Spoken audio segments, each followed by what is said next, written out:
विश्व भर में भारतवंशी कर रहे अपनी प्रतिभा का अद्भुत प्रदर्शन। अमेरिका हो या ब्रिटेन, इन देशों में शीर्ष स्थान तक पहुंचे भारतीय।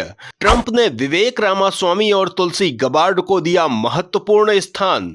मित्रों, भारतवर्ष प्रतिभाओं से भरा हुआ है। आज भारतवंशी अपनी प्रतिभा की शक्ति पर विश्व के कोने कोने में अपना डंका बजा रहे हैं। विश्व की सबसे शक्तिशाली कंपनियों में भारतवंशी शीर्ष स्थान पर बैठे हुए हैं। ब्रिटेन, जिसने कभी भारत पर राज किया था, उस देश में भारतवंशी प्रधानमंत्री तक बन चुका है। वहीं अमेरिका में भारतवंशी सर्वोच्च पद के लिए प्रतिस्पर्धा कर चुकी है। इस चुनाव में भारतवंशी कमला हैरिस भले ही पराजित हो गई हों, किंतु ट्रंप प्रशासन ने अपनी टीम में भारतवंशियों को प्रतिष्ठित स्थान पर बैठाया है। ये पूरे विश्व में भारत की प्रतिभा का अद्भुत प्रदर्शन है। डोनाल्ड ट्रंप ने अमेरिकी राजनेता और उद्योगपति रामास्वामी को दक्षता विभाग सौंपा है। इसमें वो विश्व के सबसे शक्तिशाली उद्योगपति एलन मस्क के साथ काम करेंगे। इसके अतिरिक्त स्वयं को गर्व से हिंदू बताने वाली तुलसी गबार्ड को भी ट्रंप ने बहुत बड़ा पद दिया है। उन्होंने तुलसी को इंटेलिजेंस चीफ बनाया है, जिससे पूरा विश्व ये विचार करने को विवश हो गया है कि हिंदू समुदाय अपनी प्रतिभाओं की शक्ति पर कैसे चारों दिशाओं में कीर्तिमान रचता जा रहा है। तो आइए जानते हैं इन दोनों हिंदुओं की कहानी। जीवन में उपलब्धियों का विशाल किला बना चुके हैं विवेक रामास्वामी।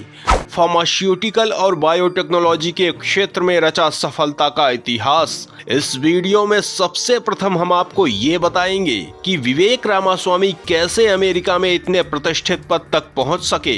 इसके पश्चात हम आपको ये बताएंगे कि तुलसी गबार्ड के जीवन की क्या संघर्ष गाथा है। विवेक रामास्वामी के माता पिता 1965 में अमेरिका गए थे। रामास्वामी की माँ एक मनोचिकित्सक थीं और पिता जनरल इलेक्ट्रिक में इंजीनियर थे। जनरल इलेक्ट्रिक विश्व की सबसे शक्तिशाली इंजनों की निर्माता कंपनी मानी जाती है। रामास्वामी के पिता वी गणपति रामास्वामी ने national institute of technology Calicut से स्नातक किया था। उन्होंने जनरल इलेक्ट्रिक में इंजीनियर होने के अतिरिक्त पेटेंट अधिवक्ता के रूप में भी कार्य किया। उनकी मां गीता रामास्वामी ने मैसूर मेडिकल कॉलेज और अनुसंधान संस्थान से स्नातक किया और एक साइकोलॉजिस्ट के रूप में कार्य किया। विवेक रामास्वामी का जन्म 9 अगस्त 1985 को अमेरिका के सिनसिनाटी में हुआ था। उन्होंने 8वीं कक्षा तक पब्लिक स्कूल्स में पढ़ाई की। इसके पश्चात सेंट जेवियर हाई स्कूल में प्रवेश लिया। ये एक कैथोलिक स्कूल था, जहां से उन्होंने 2003 में वैलेडिक्टोरियन के रूप में स्नातक किया। अमेरिका में वैलेडिक्टोरियन उसे कहा जाता है जो स्नातक में सर्वोच्च प्रदर्शन करता है। 2007 में रामास्वामी ने हार्वर्ड विश्वविद्यालय से जीव विज्ञान में स्नातक की उपाधि प्राप्त की। हार्वर्ड में वो राजनीतिक संगठनों से जुड़े। वो फी बीटा कप्पा और हार्वर्ड पॉलिटिकल यूनियन के सदस्य थे। उन्होंने इस संगठन के अध्यक्ष के रूप में भी कार्य किया।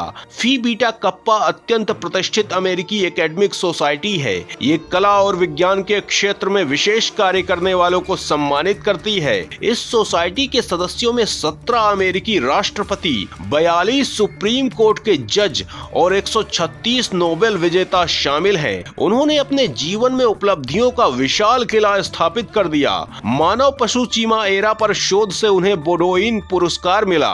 2011 में उन्होंने अत्यंत महत्वपूर्ण फेलोशिप प्राप्त की। उन्हें Paul and Daisy Soros fellowship for new American से फेलोशिप मिली, जिससे उन्होंने येल लॉ स्कूल में प्रवेश लिया। लॉ स्कूल में प्रवेश से पूर्व ही रामास्वामी अत्यंत सफल एवं धनी हो चुके थे।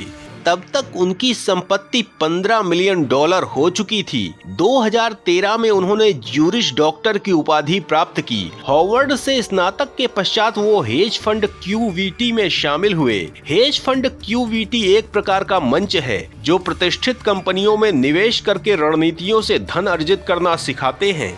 विवेक रामास्वामी ने यहाँ से फार्मास्यूटिकल निवेश में विशेषज्ञता प्राप्त की। 7 वर्षों में उन्होंने $7 मिलियन अर्जित किए और 28 वर्ष की आयु में वो इस कंपनी के भागीदार बन गए। इस समय वो अपनी पत्नी से प्रथम अवसर पर मिले थे। उनकी पत्नी अपूर्वा गले की सर्जन है।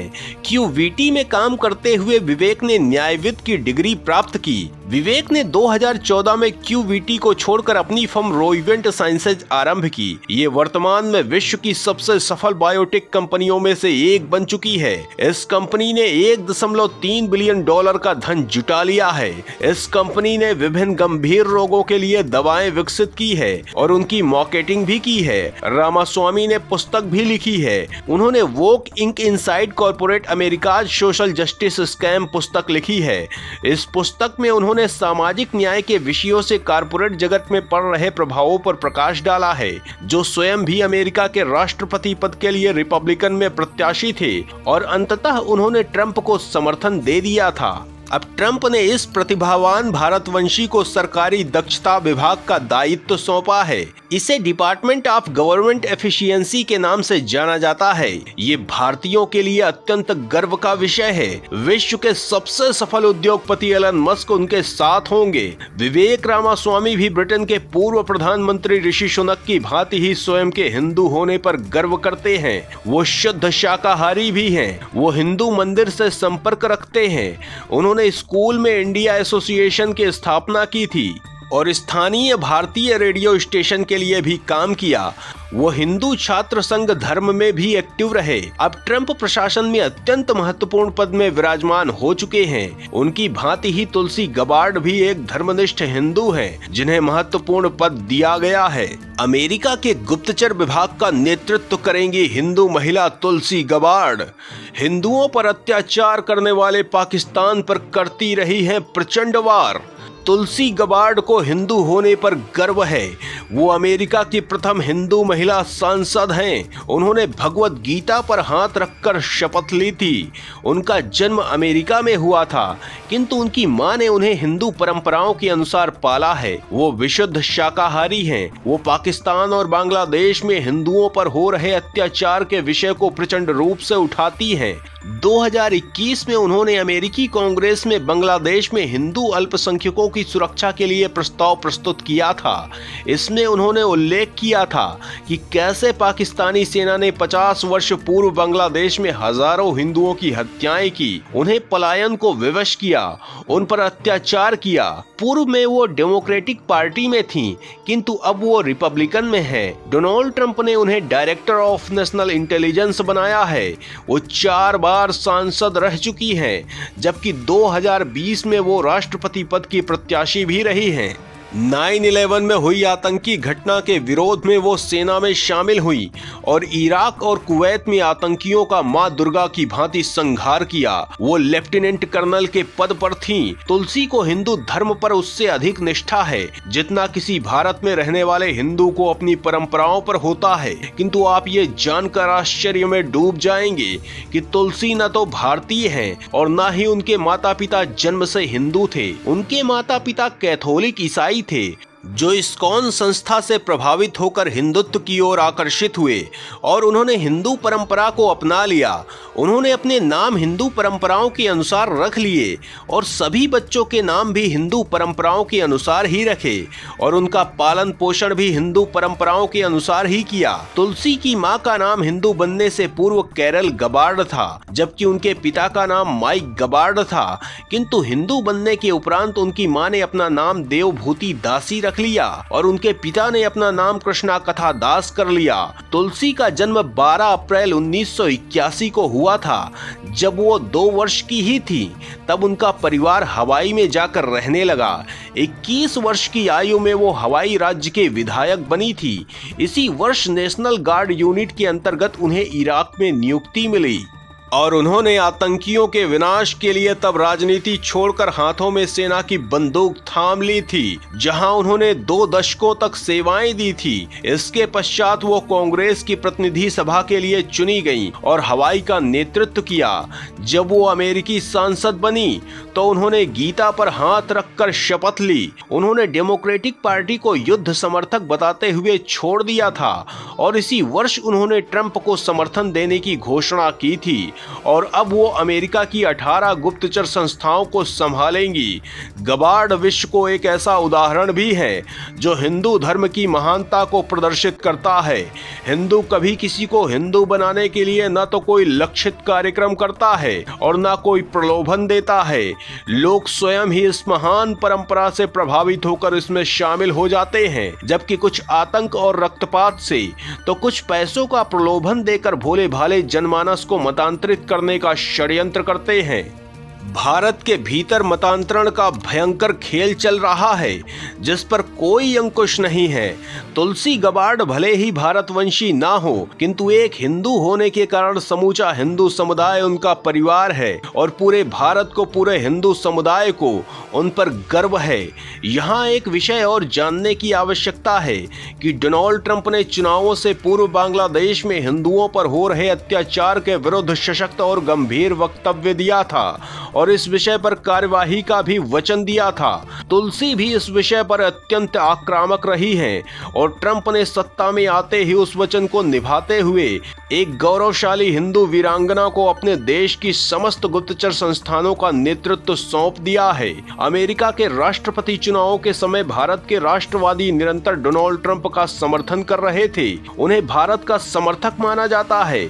उनके समर्थन में भारत में पूजा पाठ भी किए जा रहे थे और ट्रंप ने सत्ता मिलते ही भारत के प्रति अपने लगाव और प्रेम का प्रचंड प्रदर्शन किया है। अमेरिका विश्व का सबसे शक्तिशाली देश है जिसे राष्ट्राध्यक्ष भी कहा जाता है।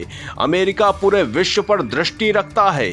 अमेरिका की गुप्तचर संस्थाएं विश्व भर में सक्रिय रहती हैं और ऐसे में भारत के प्रति निष्ठा रखने वाली एक हिंदू वीरांगना के हाथों में इन संस्थाओं का नेतृत्व होने का लाभ भारत को अवश्य मिलेगा। इसका प्रभाव भारत और कनाडा के बीच में बढ़ रही कड़वाहट पर भी पड़ेगा और इसका प्रभाव बाइडेन प्रशासन के समय गुरपतवंत सिंह पन्नू की हत्या के षड्यंत्र की उस कहानी पर भी पड़ेगा जो भारत को दबाव में लेने के लिए लिखी गई थी और इसका प्रभाव पाकिस्तान और बांग्लादेश पर तो पड़ेगा ही पड़ेगा।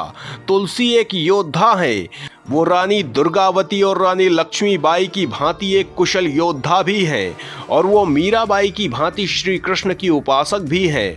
वो हाथों में अत्याधुनिक शस्त्रों को धारण करके आतंकियों को यमलोक पहुंचाती हैं और वो हाथों में वीणा के साथ श्री कृष्ण के भजन भी गाती हैं। वस्तुतः तुलसी भारत की हिंदू महिलाओं और कन्याओं के लिए भी आदर्श है जो अपने पूर्वजों की गौरव गाथाओं को विस्मृत करके विधर्मियों का लक्ष्य बन जाती हैं। राष्ट्रपति डोनाल्ड ट्रंप ने जिन्हें अमेरिका का उपराष्ट्रपति चुना है, उन जेडी वेंस की पत्नी उषा वेंस भी हिंदू हैं, जिनके माता पिता भारत के आंध्र प्रदेश के थे। इससे स्पष्ट है कि ट्रंप के लिए भारतवासी क्यों प्रार्थना कर रहे थे और इस बार अमेरिका की नई सरकार भारत के लिए अत्यंत महत्वपूर्ण हो सकती है। तो मित्रों, विश्व के सबसे शक्तिशाली देश में शीर्ष पदों पर विराजमान गौरवशाली हिंदुओं पर आपका क्या कहना है? कमेंट में अवश्य बताएं। वीडियो को लाइक करें, शेयर करें और यदि आपने अभी तक हमारे चैनल को सब्सक्राइब नहीं किया है तो इसे सब्सक्राइब अवश्य करें। वंदे मातरम।